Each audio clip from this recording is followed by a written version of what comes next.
ಒಂದು ಈ CRZ ನಿಯಮಗಳನ್ನ ಸಂಪೂರ್ಣವಾಗಿ ಗಾಳಿಗೆ ತೂರಿ ಅದನ್ನು ಸಂಪೂರ್ಣವಾಗಿ ಉಲ್ಲಂಘನೆ ಮಾಡಿಕೊಂಡು ನದಿ ತೀರಗಳಿರ್ಬೋದು, ಸಮುದ್ರ ಬದಿಯಲ್ಲಿ ಇವತ್ತು ಖಾಸಗಿ ನಾನೀಗ ಉಲ್ಲಾಲಕ್ಕೆ ಹೋಗಿ ಬಂದೆ, ಅಲ್ಲಿ ಒಂದು ಸಿ ಗ್ರೌಂಡ್ ಹತ್ರ ಒಂದು ಪ್ರತಿಭಟನೆ ಇತ್ತು.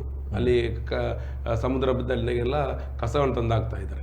ಆ ಒಂದು ರಸ್ತೆಯಲ್ಲಿ ಹೋಗಬೇಕಾದ್ರೆ ಒಳ್ಳೆ ಮನೆಗಳು, ನಾನು ಇದೆಲ್ಲಿ ಬಡವರ ಕಾಲೋನಿಯಲ್ಲಿ ಶ್ರೀಮಂತರುಗಳ ಮನೆಯೆಲ್ಲ ಬಂದಿದೆ ಅಂತ ಅಲ್ಲಿ ಹೋಗಿ ಯಾರ್ದು ವಿಚಾರಿಸಿ ಹೇಳ್ತಾ ಇದ್ದಾರೆ, ಈ ಒಂದು ರಸ್ತೆಯಲ್ಲಿ ಸಂಪೂರ್ಣ ಇರುವಂಥದ್ದು ಎಲ್ಲವೂ ಕೂಡ ಖಾಸಗಿಯವರ ರೆಸಾರ್ಟ್ಗಳು, ಹೋಮ್ ಸ್ಟೇಗಳು ಅಲ್ಲಿ ಬಂದಿವೆ.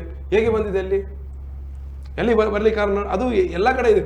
ಬಡವರ ಭೂಮಿಯನ್ನು ಖರೀದಿ ಮಾಡಿಕೊಂಡು ಶ್ರೀಮಂತರು ಈಗಾಗಲೇ ಆರಂಭ ಮಾಡಿದ್ದಾರೆ ಅಂತ ಎಲ್ಲ ಅದಕ್ಕೆ ಎಲ್ಲದಕ್ಕೂ ಕೂಡ ಸೊಪ್ಪು ಹಾಕುವಂಥ ಕೆಲಸವನ್ನು ಇವತ್ತು DK ಶಿವಕುಮಾರ್ ಮಂಗಳೂರಿಗೆ ಬಂದು ಮಾಡ್ತಾ ಇದ್ದಾರೆ.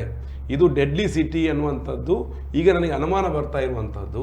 ಈ ಡೆಡ್ಲಿ ಸಿಟಿಯನ್ನು ಮಾಡಲಿಕ್ಕೆ ಕಾರಣ ಏನು ಹೇಳ್ತಿದೆ, ಇಂಥ ಇವುಗಳನ್ನು ಇವರೇ ಮಾಡಿದ್ದಾರೆ ಅನ್ನುವಂಥ ಒಂದು ಅನುಮಾನ ಬರ್ತಾ ಇದೆ. ಈ ರೀತಿ ಆದರೆ ಪ್ರವಾಸೋದ್ಯಮದ ಬಗ್ಗೆ ಚರ್ಚೆ ಆಗುವಂಥ ಇಲ್ಲ. ಇಲ್ಲಿ ನೋಡಿ, ದಕ್ಷಿಣ ಕನ್ನಡ ಜಿಲ್ಲೆಯಲ್ಲಿ ಈ ಮಂಗಳೂರಿನಲ್ಲಿ ಇವತ್ತು ಪ್ರವಾಸಿಗರಿಗೆ ಏನು ಕಡಿಮೆ ಇಲ್ಲ, ಪ್ರವಾಸಿಗರು ಬರ್ತಾ ಇದ್ದಾರೆ.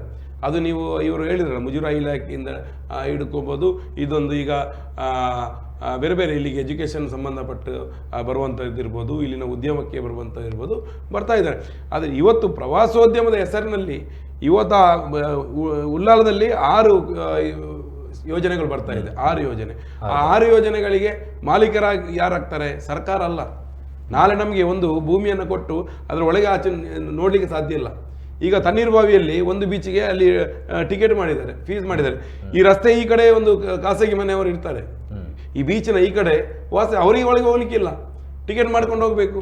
ಹೋಗದಿದ್ರೆ ಆಚೆ ಆಗ್ತಾರೆ ಅವರು, ಅವರ ಗಾಡಿಗಳು ಬಂದು ತಳ್ತಾರೆ ಹಿಂದೆ.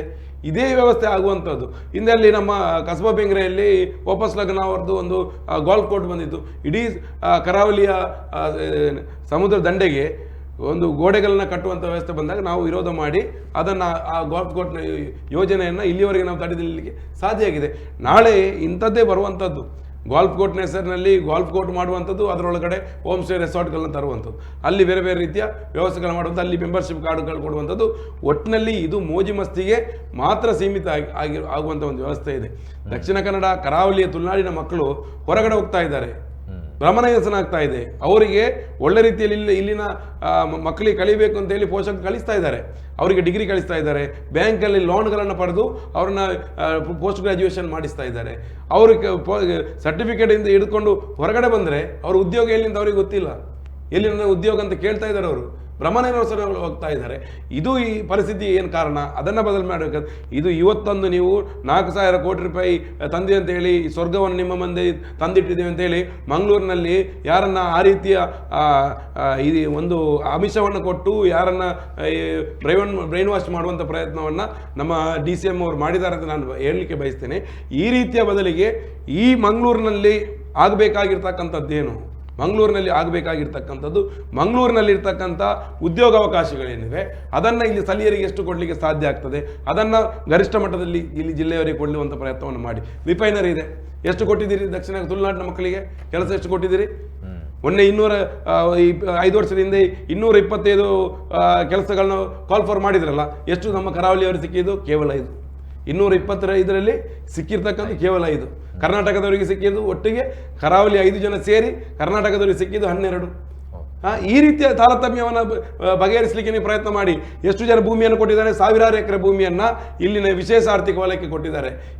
ಎಷ್ಟು ಕಂಪನಿಗಳು ಇನ್ನೂ ಕೂಡ ನಮ್ಮಲ್ಲಿ ಭೂಮಿ ಕಳ್ಕೊಂಡಂತಹ, ಕೃಷಿ ಭೂಮಿಯನ್ನು ಕಳ್ಕೊಂಡಂತಹ, ಅಲ್ಲಿನ ನೆಲ ಜಲ ಬಗ್ಗೆ ಭಾವನಾತ್ಮಕ ಸಂಬಂಧವನ್ನು ತ್ಯಾಗ ಮಾಡಿದಂಥವರಿಗೆ ಎಷ್ಟು ನೀವು ಕೊಟ್ಟಿದ್ದೀರಿ ಎನ್ನುವಂಥ ಪ್ರಶ್ನೆಗಳಿಗೆ ಉತ್ತರಗಳು ಸಿಗದಿದ್ದಾಗ, ಇಲ್ಲಿ ವಿಮಾನ ನಿಲ್ದಾಣ ಇದೆ, ಇಲ್ಲಿ ರೈಲು ಮಾರ್ಗ ಇದೆ, ಇಲ್ಲಿ ಹಾರ್ಬರ್ ಇದೆ, ಎಲ್ಲವೂ ಇದ್ರೂ ಕೂಡ ಇಲ್ಲಿ ಉದ್ಯೋಗ ಎಲ್ಲಿ ಅಂತ ಕೇಳುವಾಗ ಇಲ್ಲೇ ಇರುವಂಥ ಉದ್ಯೋಗವನ್ನು ತೆಗೆಸಿಕೊಡುವಂಥ ಕೆಲಸವನ್ನು ಮಾಡಲಿಕ್ಕೆ ಸಾಧ್ಯ ಆಗದಿದ್ದರೆ ನೀವು ಎಷ್ಟು ಪ್ರವಾಸೋದ್ಯಮದ ಹೆಸರಿನಲ್ಲಿ ಬಂದರೂ ಕೂಡ ಹೊಸ ಹೆಸರಿನಲ್ಲಿ ಇಟ್ಕೊಂಡು ಜನರ ಭಾವನಾತ್ಮಕವಾಗಿ ಜನರನ್ನು ಇವತ್ತು ಮೋಸಗೊಳಿಸುವಂಥ ವ್ಯವಸ್ಥೆಯನ್ನು ಮಾಡಿದರೆ ಖಂಡಿತವಾಗಿ ಒಪ್ಪಲಿಕ್ಕೆ ಸಾಧ್ಯ ಇಲ್ಲ.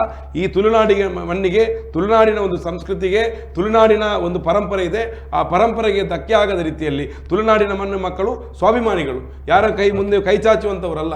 ಆ ಕಾರಣಕ್ಕಾಗಿ ಕೆಲಸವನ್ನು ಹುಡ್ಕೊಂಡು ಅವರು ಅರಬ್ ದೇಶಗಳಿಗೆ ಹೋಗಿದ್ದಾರೆ, ಇನ್ನೂ ಆಚೆ ಹೋಗಿದ್ದಾರೆ.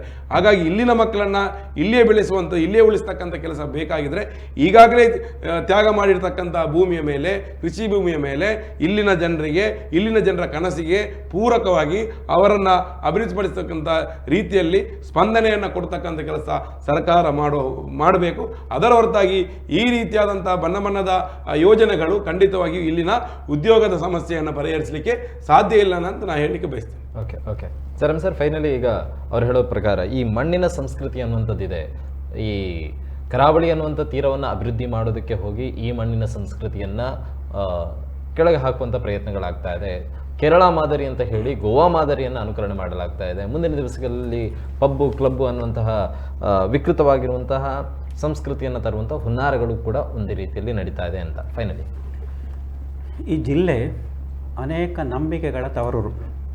ಇಲ್ಲಿ ಸೌಹಾರ್ದತೆ ಇತ್ತು, ಸಹಿಷ್ಣುತೆ ಇತ್ತು. ಬಬ್ಬರ್ಯ ದೈವದ ಚರಿತ್ರೆ ನೋಡಿದರೆ ನಿಮಗೆ ಇದು ಅರಿವಾಗ್ತದೆ. ಇಲ್ಲಿ ಸೂಫಿಗಳ ದರ್ಗಾ ಇದೆ. ಅನೇಕ ಕ್ರಿಶ್ಚಿಯನ್ ಮಿಷನರಿಗಳು ಬಂದು ವಿದ್ಯಾಸಂಸ್ಥೆಗಳನ್ನು ಕಟ್ಟಿದ್ದಾರೆ. ಇಲ್ಲಿಯ ಶಾಸನಾಧ್ಯಯನ ಮಾಡಿದ್ದಾರೆ. ಪತ್ರಿಕೆ ಆರಂಭಕ್ಕೆ ಕೂಡ ಅವರ ಕೊಡುಗೆ ಬಹಳ ದೊಡ್ಡದಿದೆ.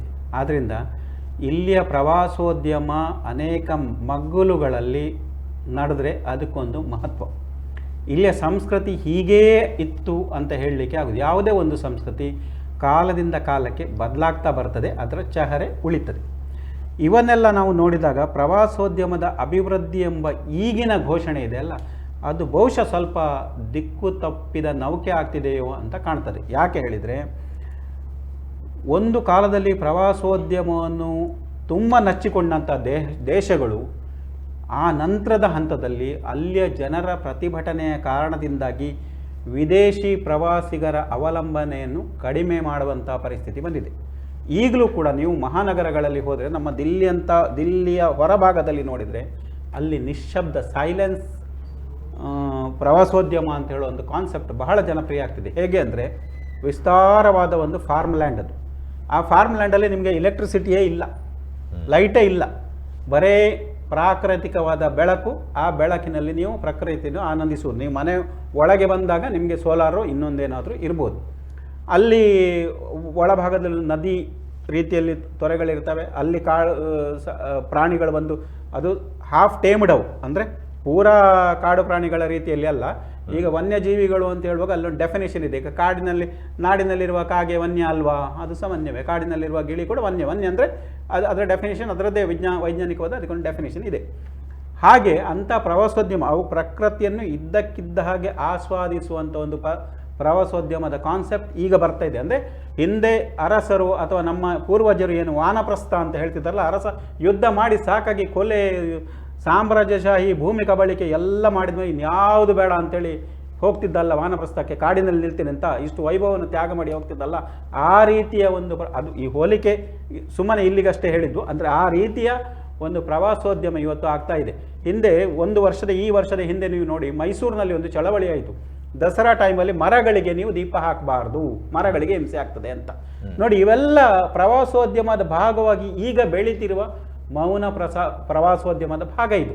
ಅಂದರೆ ಮೌನ ಕೂಡ ಇವತ್ತು ಪ್ರವಾಸೋದ್ಯಮ ವ್ಯಾಖ್ಯೆಯಲ್ಲಿ ಬಂದಿದೆ. ಪ್ರಕೃತಿಯೊಟ್ಟಿಗೆ ಬದುಕುವುದು, ಹಿಂದಿನ ವಾನಪ್ರಸ್ಥದ ಒಂದು ರೀತಿಯ ಹೋಲಿಕೆ ಇದೆ ಅದಕ್ಕೆ.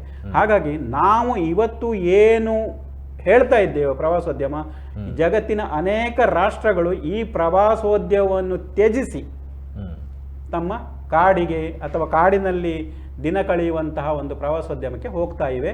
ಮತ್ತು ಅದು ಬಹಳ ವಿಶಿಷ್ಟ ಅನುಭವ. ಈಗಲೂ ಇತ್ತೀಚಿನ ಒಂದು ಅಧ್ಯಯನ ಹೇಳಿದೆ, ಏನಂದರೆ ನೀವು ಸಿಕ್ಕಾಪಟ್ಟೆ ಏರ್ಪೋರ್ಟ್ಗಳನ್ನು ಮಾಡ್ತಿದ್ರಿ, ಆ ಲೈಟಿನಿಂದಾಗಿ ಪಕ್ಷಿಗಳ ವಲಸೆಯೇ ದಿಕ್ಕು ತಪ್ಪಿ ಹೋಗಿದೆ. ಇವತ್ತು ಕಾಡಿನ ಮತ್ತು ವನ್ಯಜೀವಿ ಮತ್ತು ಮಾನವ ಸಂಘರ್ಷ ಯಾಕೆ ಬರ್ತಾ ಇದೆ? ಇದೇ ರೀಸನ್. ಈ ಯಾಕೆ ಸಮುದಾಯಗಳು ಪ್ರವಾಸೋದ್ಯಮದಲ್ಲಿ ಬೇಕು ಹೇಳಿದರೆ, ನೀವು ರಕ್ಷಿತ ಅರಣ್ಯ ಮಾಡುವಾಗ ಅಲ್ಲೇ ಜನರ ಸಮಸ್ಯೆಗಳ ಬಗ್ಗೆ ಗಮನಿಸ್ತಿಲ್ಲ. ಇವತ್ತು ಎಷ್ಟೋ ಕಾಡ್ಗಿಚ್ಚುಗಳಿಗೆ ನೀವು ಅರಣ್ಯಾಧಿಕಾರಿಗಳ ಹತ್ರ ಮಾತಾಡಿ, ಆನೆ ಲದ್ದಿ ಹಾಕಿ ಹೋಗಿರ್ತದೆ. ಆನೆ ಲದ್ದಿ ಒಣಗಿದ ಮೇಲೆ ಇವ ಮೋಟು ಬೀಡಿಯನ್ನು ಸಿಗರೆಟನ್ನು ಅದರಲ್ಲಿ ಹಾಕಿ ಹೋಗ್ತಾನೆ. ಅದು ಬೆಂಕಿ ಎಷ್ಟೋ ಗಂಟೆ ನಂತರ ಹರಡ್ತದೆ ಅದು. ಇಂಥದ್ದನ್ನು ಅರಣ್ಯಾಧಿಕಾರಿಗಳು ಎದುರಿಸಬೇಕಾಗಿದೆ. ನೀವು ತೀರಾ ಅವರೊಟ್ಟಿಗೆ ಒಳ್ಳೆಯ ಸಂಪರ್ಕದಲ್ಲಿ ಅವರು ಹೇಳ್ತಾರೆ, ನಾವು ಸಮುದಾಯವನ್ನು ನಾವು ನಮ್ಮ ಲಿಮಿಟ್ನಲ್ಲಿ ಏನು ಮಾಡಲಿಕ್ಕೆ ಆಗೋದಿಲ್ಲ, ನಿಯಮಗಳು ಹಾಗಿವೆ ಅಂತ.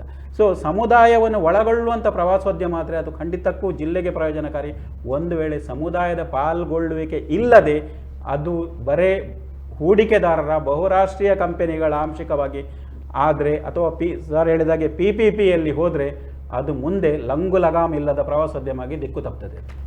ಓಕೆ ಇಮ್ತಿಯಾಜ್ ಸರ್, ಫೈನಲಿ ತಾವು ಕೆಲವೊಂದು ಪಾಯಿಂಟ್ಗಳನ್ನ ಹೇಳ್ತಾ ಹೋದ್ರಿ. ಅಂದರೆ ಇದರಿಂದ ಯಾವುದೋ ರಾಜಕಾರಣಿಗಳು ಅಥವಾ ಬಂಡವಾಳಶಾಹಿಗಳ ಜೇಬು ತುಂಬುತ್ತೆ ಹೊರತು ಕರಾವಳಿಗೆ ಸಂಬಂಧಪಟ್ಟಂತೆ ಉದ್ಯೋಗ ಸೃಷ್ಟಿ ಆಗಿರ್ಬೋದು ಅಥವಾ ಕರಾವಳಿಗರಿಗೆ ಯಾವುದೇ ರೀತಿಯಾದಂಥ ಬೆನಿಫಿಟ್ಗಳಿಲ್ಲ ಅಂತೇಳಿ. ಆದರೆ ನಾವು ಈಗಾಗಲೇ ಮುಂದುವರೆದಿರುವಂಥ ನಗರವನ್ನು ಗಮನಿಸೋದಾದರೆ ಅಲ್ಲೂ ಕೂಡ ಇಂತಹ ಯೋಜನೆಗಳ ಪ್ರಸ್ತಾವನೆ ಬರುವಂಥ ವೇಳೆಯಲ್ಲಿ ಇದೇ ರೀತಿಯಾದಂಥ ವಿರೋಧಗಳು ಬಂದಿರಬಹುದು.